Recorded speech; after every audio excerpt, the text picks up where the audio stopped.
Hello everyone, in this video we are going to discuss Bayes theorem from the chapter probability. तो Bayes theorem को समझने के लिए पहले हमें कुछ टर्म्स को समझना बहुत जरूरी है। तो पहली टर्म्स है partition of a sample space. तो हमारे पास में लेट्स से एक सैंपल स्पेस है S, जिसके अंदर काफी सारे इवेंट्स है E1, E2, E3 till En। E1, E2, E3 क्या है? हमारे इवेंट्स जो कि सबसेट होते हैं हमारे सैंपल स्पेस के। तो सबसे पहले हम एक सैंपल स्पेस ड्रॉ करते हैं। Let's say this is our sample space S। इसके अंदर इवेंट्स है E1, E2, E3 till En। तो उनको हम कुछ इस तरीके से ड्रॉ करते हैं कि let's say this is E1, this is E2, this is E3, similarly E4 and so on. तो यहाँ पे हमारे पास में काफी सारे ऐसे हमें subsets E1, E2, E3 I mean ये वाले इवेंट्स हमें मिलने वाले हैं। ठीक है, तो इनकी खास बात क्या है? इनकी खास बात ये है कि देखो आप जितने भी E1, E2, E3, En तक के इवेंट्स देख रहे हो, ये कहीं पे भी एक दूसरे को इंटरसेक्ट नहीं कर रहे हैं। मतलब कि सारे के सारे डिसजॉइंट है। मतलब अगर मैं किन्हीं भी दो इवेंट्स को उठाता हूं तो इनके बीच में कुछ भी कॉमन नहीं है, इट मींस 5। इसके अलावा सारे के सारे E1, E2, E3 till En, इन सबका अगर मैं यूनियन करता हूं तो मुझे ये सैंपल स्पेस पूरा मिल जाने वाला है। पूरा का पूरा सैंपल स्पेस में यहाँ पे क्रिएट कर सकता हूं। और इसके अलावा प्रोबेबिलिटी की अगर मैं बात करूं तो हर एक इवेंट की जो probability that is greater than 0, मतलब कि जो प्रोबेबिलिटी है मेरी हर एक इवेंट की दैट इज ग्रेटर देन 0। किसी भी इवेंट की प्रोबेबिलिटी मेरे पास में 0 नहीं है। तो ये मेरा partition of a sample space होता है, जहां पे ये तीन कंडीशंस मेरे पास में होती है। तो चलो अब इसकी डेफिनेशन भी देख लेते हैं।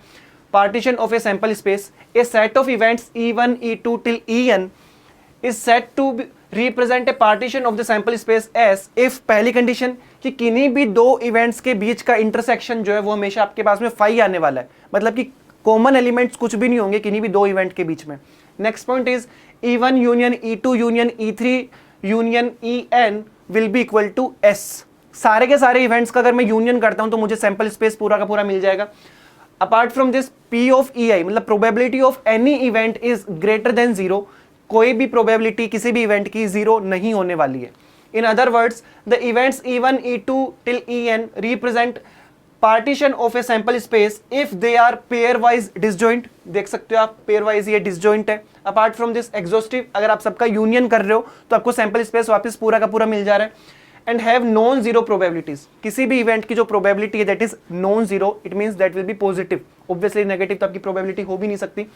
Now next topic is theorem of total probability. तो ये भी हमें समझना जरूरी है for the understanding of Bayes theorem. तो थ्योरम ऑफ टोटल प्रोबेबिलिटी हमें क्या कहती है कि let the partition of the sample space S be E1, E2 till En। तो ये हमारा E1, E2 जो En तक है, ये हमारा partition of a sample space है, जिसके लिए ये तीन कंडीशंस होती है। And the probabilities of the occurrence of E1, E2 till En are non zero. If A is any event associated with S, then the probability of occurrence of A is given by this। तो A हमारा किस type का event है? A हमारा यहाँ पे any event such that, suppose करो कि ये हमारा सैंपल स्पेस था। ठीक है, ये हमारा सैंपल स्पेस था और इसके अंदर काफी सारे ये E1, E2 ऐसे हमारे इवेंट्स थे जो कि पार्टीशन थे, जो कि partition of our sample space है। ठीक है, ये सारा हमारा E1, E2, E3 till En तक है। A कोई एक इवेंट है इसी S के अंदर। ठीक है, ए हमारा कोई एक इवेंट है इसी एस से जुड़ा हुआ, और इसको डिसजॉइंट होना जरूरी नहीं है। ये आपका मेंबर नहीं है पार्टीशन के लिए। मतलब कि ए का इंटरसेक्शन कुछ ना कुछ आ सकता है E1, E2, E3 या फिर En किसी के भी साथ में, तो ये आपका पार्टीशन का मेंबर नहीं है। इट मींस ए आपका कोई एक इवेंट है जो आपका सैंपल स्पेस के अंदर है और इसका इंटरसेक्शन किसी ना किसी इवेंट के साथ में कुछ ना कुछ तो आ ही जाएगा। ठीक है, तो ए के लिए ए को ऐसा डिसजॉइंट होना जरूरी नहीं है किसी भी अदर इवेंट के साथ में। ठीक है, probability of A is given by P of A is equal to, सबसे पहले कि प्रोबेबिलिटी ये कि आपका E1 अकर हो, और अगर आपका एक बार E1 अकर हो गया तो उसके बाद में क्या होगा कि probability of A when it is given that E1 has already occurred. ठीक है, सिमिलरली फिर आपका P ऑफ E2, मतलब आपका E2 इवेंट अकर हो, then probability of A when E2 is already occurred. ऐसे करते हुए हमें लास्ट तक चलना है कि probability of En into probability of A when it is given that En has already occurred। तो इसी थ्योरम को हम कहते हैं टोटल प्रोबेबिलिटी थ्योरम। इसके अलावा अब अगर हमें बेस थ्योरम की तरफ बढ़ना है तो एक एग्जांपल के साथ में बढ़ते हैं। लेट्स से कि मेरे को अगर ऑफिस आना है अपने घर से निकल के और मेरे पास में तीन मीडियम है। लेट्स से पहला मीडियम ये है कि मैं लेट्स से मैं बस से आ सकता हूँ, ठीक है, या फिर मैं पैदल आ सकता हूँ लेट्स से बाय फुट, या फिर मैं कार से आ सकता हूँ। ठीक है, ये तीन ऑप्शंस मेरे पास में है अपने घर से ऑफिस आने के लिए। और मैं क्या चूज करता हूं कि out of 10 days let's say कि मैं बस से आ रहा हूँ यहाँ पे 5 डेज, आउट ऑफ 10 डेज में 5 दिन बस से आना पसंद करता हूँ, उसके बाद में एक दिन लेट्स से पैदल आना पड़ गया, ना बस मिली ना कार मिली, और लेट्स से 4 दिन मैं कार से आता हूँ, ठीक है, 4 days I am coming from car, और मेरी जो प्रोबेबिलिटी है लेट हो जाने की, ठीक है, मैं ऑफिस आवर्स में नहीं पहुंच पा रहा हूं, मैं लेट हो जा रहा हूं, तो मेरी प्रोबेबिलिटी क्या है लेट होने की, कोई भी एक हम रैंडम प्रोबेबिलिटी यहाँ पे गेस करते हैं, let's say this is 1/10, let's say this is 7/10, और कार से आने को लेट मान लो लेट्स से 2/10, ठीक है, कोई भी रैंडम नंबर्स आपके, कोई भी रैंडम प्रोबेबिलिटीज आपकी लेट हो जाने की। अब कोई भी महीने का एक रैंडम डे आप उठा लो, ठीक है, कोई भी एक डेट उठा लो, कोई भी एक डे उठा लो आप किसी भी मंथ का, और उस दिन जब आपने रैंडमली उस डे को उठाया तो हमें ये मिला कि उस दिन मैं लेट हूं, ठीक है, उस दिन मैं ऑफिस लेट आया हूं। अब प्रोबेबिलिटी मुझे बताओ इस चीज की कि उस दिन मैं पैदल आया था, उस दिन मैं बाई फुट आया था, मतलब कि मुझे गिवन क्या है, मुझे गिवन है कि मैं लेट हूं उस दिन, कि मैं लेट आया हूं उस दिन। अब मुझे प्रोबेबिलिटी निकालने की इस चीज की क्या प्रोबेबिलिटी है कि मैं बाई फुट आया था, मतलब कि F given I am already late, कि मैं लेट हूं ये ऑलरेडी गिवन है, तो आपको निकालना है कि मैं उस दिन बाई फुट आया था, इस चीज की क्या प्रोबेबिलिटी है। तो ये तो आपका कंडीशनल प्रोबेबिलिटी हो गई ना एक तरीके से, P F intersection L upon P of L. तो इसको हम और कैसे लिख सकते हैं एक अच्छे से वे के अंदर, कि probability of F intersection L upon P of L. तो देखो P of F intersection L multiplication theorem की हेल्प से आप इसको कैसे लिख सकते हो कि P of F into P of L when it is given that you are coming from foot, ठीक है, एफ और एल, एल मतलब लेट है, एफ मतलब बाई फुट है, सी मतलब कार हम यहाँ पे डिनोट करते हैं, बी मतलब हम इसको बस से डिनोट करते हैं, अपॉन ये कि पी ऑफ एल, कि आपके लेट हो जाने की प्रोबेबिलिटी को आप कैसे डिफाइन कर सकते हो। सबसे पहले तो ये कि मैंने सेलेक्ट कर लिया था कि मैं बाई बस आ रहा हूं, मतलब कि पी ऑफ बी, जब मैं बाई बस आ रहा हूं तब मैं लेट हो जाऊं, मतलब कि P of L given that I am coming from बस, ठीक है। या फिर क्या हो सकता था प्रोबेबिलिटी इस चीज की कि मैं उस दिन बाई फुट आया, सो पी ऑफ एफ, तो फिर प्रोबेबिलिटी लेट हो जाने की कि मैं it is already given that I am coming by foot. और लास्ट केस क्या हो सकता है कि मैं उस दिन कार से आया, तो पी ऑफ सी, प्रोबेबिलिटी की उस दिन मैंने कार चूज की और उस दिन भी मैं लेट हो गया, मतलब कि ये, तो ये मेरे पास में हो गया पी ऑफ एल के लिए सारी पॉसिबिलिटीज। बस यही तो हमारी बेस थ्योरम कहती है, बस यही तो हमारी स्टेटमेंट है बेस थ्योरम की। हमें ये कैलकुलेट नहीं करना कि एग्जैक्ट आंसर क्या है, बस एक अंडरस्टैंडिंग के लिए हमने एक एग्जांपल देखा है। अब देखते हैं कि बेस थ्योरम होती क्या है। तो Bayes theorem says that if E1, E2 till En are n non-empty events which constitute a partition of the sample space S, that is E1, E2 till En are pairwise disjoint and E1 union E2 union E3 till union En is equal to S, then A is any event of non-zero probability, then the probability of occurrence of EI while A has already occurred is, so basically आपको probability निकालनी किसी भी event EI की when it is given that A has already occurred। Similarly अभी जैसा हमने find out किया था कि probability of EI into probability of event A given that EI has already occurred upon total number of ways, जब हम जहाँ पे लेट हो गए थे, लेट होने के कितने total number of ways थे, so summation of all the possible cases, जहाँ पे आपका P of EJ multiply with P of A probability of A when it is given that EJ has already occurred, कि मुझे late होने की probability find out करनी थी। और गिवन क्या था कि सबसे पहले आपने एक बस को सिलेक्ट कर लिया कि मैं उस दिन बस से आया हूं, इस चीज की प्रोबेबिलिटी इनटू मैं उस दिन लेट हो गया हूं given that I am coming from बस। तो ये वही तो है कि ये आपने बस को सिलेक्ट कर लिया यहाँ पे, फिर इसके बाद में प्रोबेबिलिटी कि आप लेट हो रहे हो when you have already selected बस। फिर बस के बाद में समेशन क्यों किया है, सारे पॉसिबल केसेस का आपको सम करना था। सेकंड केस ये था कि मैं कार से आ रहा हूँ सपोज, तो कार को पहले कार के लिए प्रोबेबिलिटी आपने फाइंड आउट करी, फिर उसको मल्टीप्लाई किया कि मैं उस दिन लेट हो रहा हूं and given that I am coming from car. तो ये सारे के सारे पॉसिबल केसेस को आपको सम करना हो, तो यही हमारी बेस थ्योरम होती है। Let's move to the question. Question हम करेंगे तो और अच्छे से इसकी अंडरस्टैंडिंग हमें मिलने वाली है। So the first question is a factory has 3 machines A, B and C producing 100, 200 and 300 volts per day respectively. ठीक है, तो आपकी जो मशीन A है वो कितना 100 volts पर डे आपको प्रोड्यूस करके दे रही है, जो मशीन B है वो आपको कितना 200 वोल्ट्स, और जो आपकी मशीन C है वो आपको 300 वोल्ट्स पर डे प्रोड्यूस करके दे रही है। ठीक है, out of which machine A produces 1% defective volts. ठीक है, यहाँ पे क्या है, ये 1% डिफेक्टिव है। ठीक है, D मतलब डिफेक्टिव को मैं डिनोट कर रहा हूँ। B के लिए 2% है और C के लिए भी ये 2% है जो आपके डिफेक्टिव वोल्ट्स आ रहे हैं। After that at the end of the day a bolt is drawn at random and it is found to be defective. ये आपको मिला कि वो जो एक रैंडम बोल्ट आपने उठाया वो डिफेक्टिव है। This is given to you कि वो बोल्ट आपका डिफेक्टिव है। What is the probability that this defective bolt has been produced by machine C, कि इस चीज की प्रोबेबिलिटी आपको बतानी है कि वो मशीन सी से ही प्रोड्यूस किया गया था। तो बेसिकली आपको निकालना है प्रोबेबिलिटी ऑफ मशीन सी से सेलेक्ट हुआ हुआ बोल्ट गिवन दैट वो क्या है, डिफेक्टिव है। ठीक है, एबीसी से मैं बता रहा हूं, 3 मशीन से एबीसी और डी का मतलब कि वो डिफेक्टिव निकल के है। तो यहां पे आपके पास में किस तरीके से आप इसको फाइंड आउट कर सकते हो by the help of Bayes theorem. देखो सबसे पहले हम यहां पे क्या करेंगे कि probability of C multiply with probability of कि वो जो आपका बोल्ट है वो डिफेक्टिव है गिवन दैट वो आपका सी से प्रोड्यूस हुआ है अपॉन। अब देखो सबसे पहले क्या कि अगर वो मशीन ए है, प्रोबेबिलिटी ऑफ मशीन ए से अगर वो चूज हुआ इस चीज की प्रोबेबिलिटी मल्टीप्लाई विद कि वो आपका डिफेक्टिव हो। ठीक है, given that it is chosen from machine A plus P of B into P of D by B plus P of C multiply with D given that we have selected machine C. तो ये आपके पास में Bayes theorem की help से आपने इसको derive कर दिया फॉर्मूला। अब बस आपको यहाँ पे वैल्यूज रखनी है। देखो सबसे पहले पी ऑफ सी कि आपकी मशीन सी से वो हो, इस चीज की प्रोबेबिलिटी क्या है। तो देखो मशीन सी आपकी 300 वोल्ट प्रोड्यूस कर रहे हैं आउट ऑफ 600, टोटल कितने 600। तो प्रोबेबिलिटी क्या हो जाएगी कि हम मशीन सी से वो वोल्ट हो 1/2।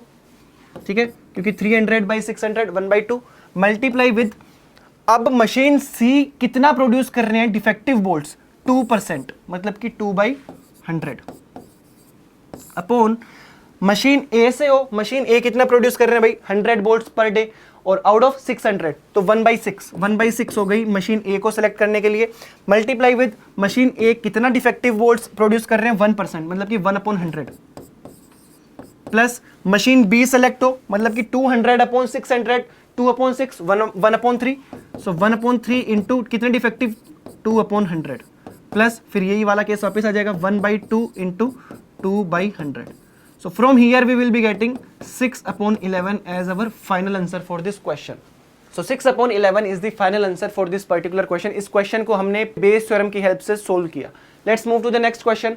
A signal which can be green or red with probability 4/5 and 1/5 respectively is received by station A and then transmitted to station B. Station A पे वो रिसीव हुई, फिर उसने ट्रांसमिट कर दी स्टेशन बी की तरफ। The probability of each station receiving the signal correctly is 3/4, कि हर आपका स्टेशन सही सिग्नल रिसीव कर रहा है, इस चीज की प्रोबेबिलिटी क्या है 3/4, और गलत रिसीव कर रहा है 3/4 आप 1 में से माइनस करोगे that will be 1/4। If the signal received at station B is green, ये आपको गिवन है कि स्टेशन बी पे जो सिग्नल रिसीव हुआ है that is green signal, then the probability that the original signal was green is, तो आपको probability इस चीज की निकालनी कि जो ओरिजिनल सिग्नल था वो आपका ग्रीन था। ओके, तो यहां पे भी हम इसको डिनोट कर देते हैं। Let's say capital G is original signal is green. ठीक है, ओरिजिनल सिग्नल वॉज ग्रीन, आपका जो ओरिजिनल सिग्नल था वो हम ग्रीन बता रहे हैं। ठीक है, तो इसको हम कैपिटल जी से डिनोट कर रहे हैं। देन आफ्टर दैट ई को हम डिनोट कर देते हैं जो हमारे गिवन है, that is if the signal received by station B is green, so signal received by station B is green. तो आपको बेसिकली यहां पे कैलकुलेट क्या करना है, हमें कैलकुलेट करना है कि ओरिजिनल सिग्नल ग्रीन हो और given that signal received by station B is green, मतलब कि probability of G given that E has already occurred. ठीक है, ई हैज ऑलरेडी अकर्ड, इस चीज की हमें प्रोबेबिलिटी निकालनी है। यहाँ पे अब हम क्या करते हैं कि 2 इवेंट और डिफाइन कर देते हैं, एक E1 और एक E2। तो E1 क्या है, E1 हमारा जो इवेंट है वो ये है कि signal received at station A, signal received at station A is correct. ठीक है, जो हमारा स्टेशन ए के ऊपर सिग्नल रिसीव हो रहा है वो करेक्ट सिग्नल है। हमें बस इस चीज के इवेंट को हम E1 से शो कर रहे हैं, और E2 हमारा हो गया कि signal received at station B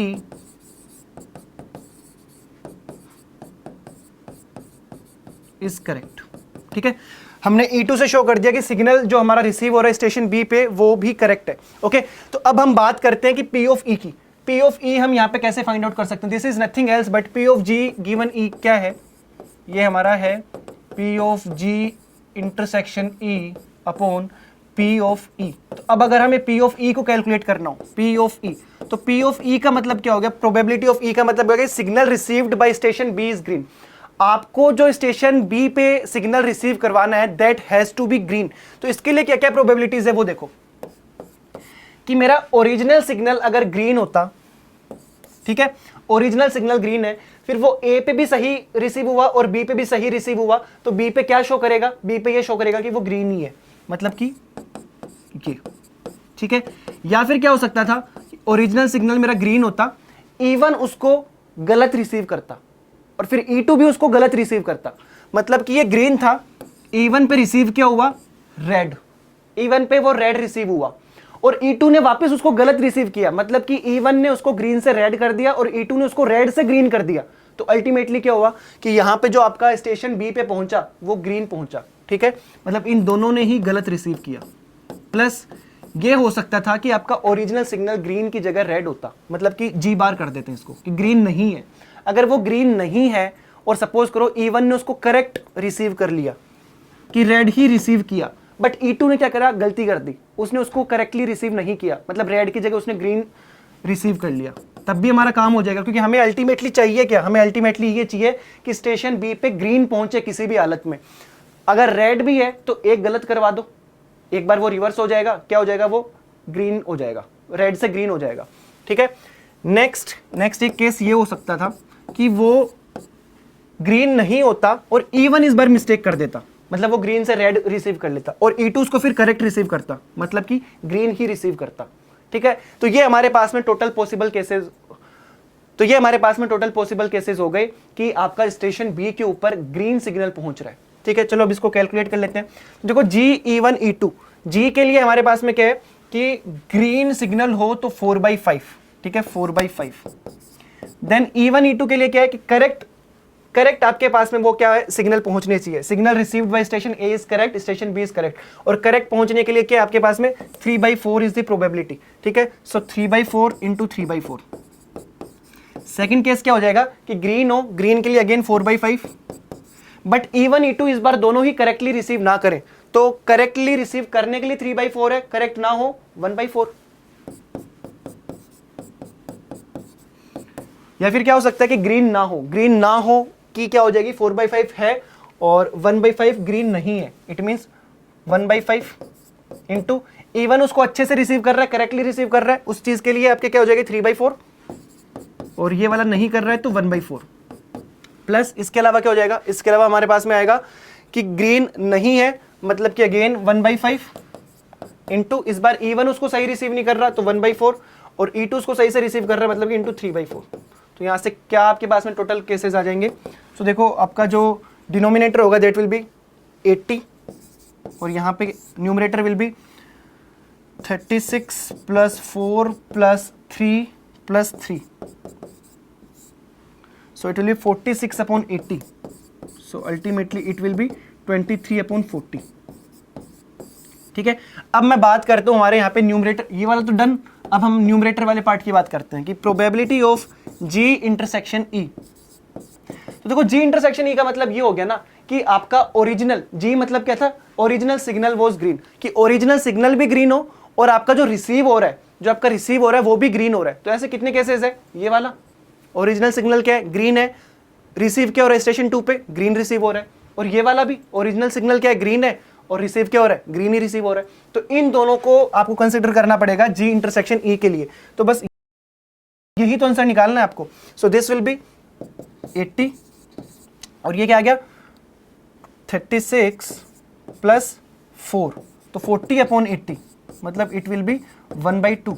तो टोटल आपके पास में अब जो प्रोबेबिलिटी आने वाली है, जो आपको निकालनी थी P/G/E की, P/G गिवन E की, that will be equal to 1/2/23/40, 1/2/23/40, so it will be 40/46, so it will be 20/23. So 20/23 should be the final answer. तो ये हमारे पास में ऑप्शन हो गया, option number 3. Let's verify this. बिल्कुल 20/23 is the right answer. Let's move to the next question.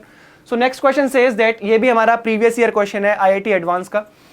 A student appears for a quiz consisting of only true false type of questions and answers all the questions. वो सभी questions का answer कर रहा है.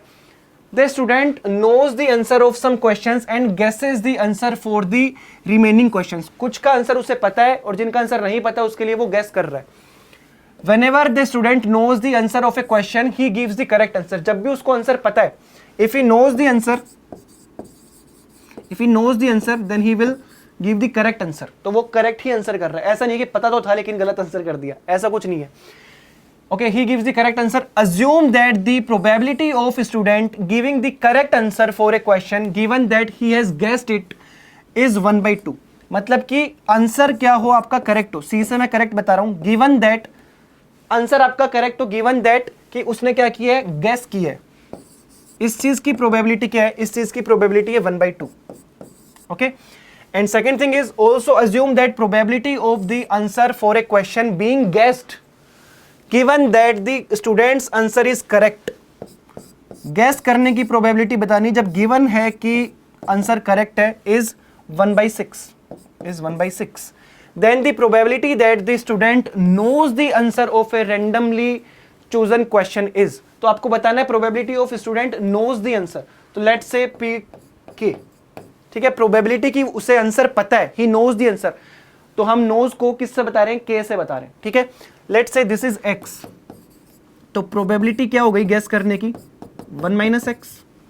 Yes, 1 - X.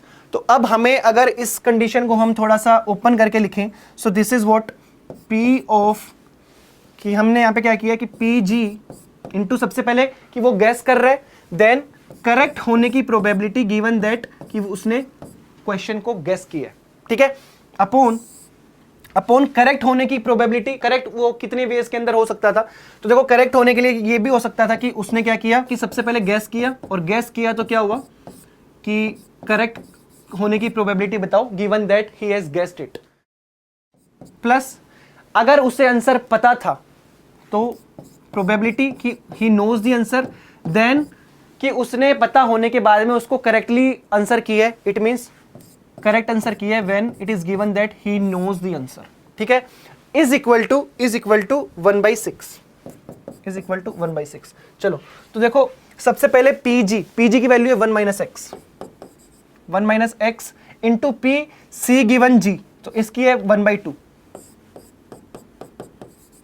Upon के अंदर again the same part PG into P C given G has already occurred, तो 1 - X/2 plus PK probability की उसे आंसर पता है, ये क्या है, X हमने अज्यूम करिए, this is X into probability कि आंसर करेक्ट हो given that he knows the answer. तो इसकी प्रोबेबिलिटी क्या है, ये तो आपको गिवन था ना कि whenever student knows the answer of a question he gives the correct answer. मतलब कि प्रोबेबिलिटी विल बी 1, कि अगर उसे पता है कि आंसर क्या है तो फिर वो फॉर श्योर सही आंसर ही करेगा. तो ये वाला पार्ट जो P probability of C given that K has already occurred, मतलब ही नोज द आंसर, तो इसकी वैल्यू हो जाएगी 1. ठीक है, is equal to 1/6. So 1 - X/2 upon 1 - X/2 plus X is equal to 1/6. Okay, चलो तो इसको सोल्व करते हैं. So from here we will be getting 1 - X/2 is equal to, यहाँ पे क्या हो जाएगा 1 - X plus 2X/2. So it will be 1 + X/2, है ना, ये दिस विल बी 1 + X/2, और 1 + X/2 will go this side. So 1 + X/2 into 6 12. So it will get cancel out 6 times. So 6 minus 6x is equal to 1 plus x. So ultimately it will be 7x is equal to 5. So from here x is equal to 5/7. और हमें x की ही तो value निकालनी थी, हमें यही तो निकालना था कि प्रोबेबिलिटी की उसे आंसर पता है. तो इसकी वैल्यू क्या आ गई 5/7. तो ये आपका ऑप्शन नंबर कौन सा हो गया, this is option number C. Let's verify the answer. Yes, C is the correct option. So it's all about today's video. Thank you so much everyone.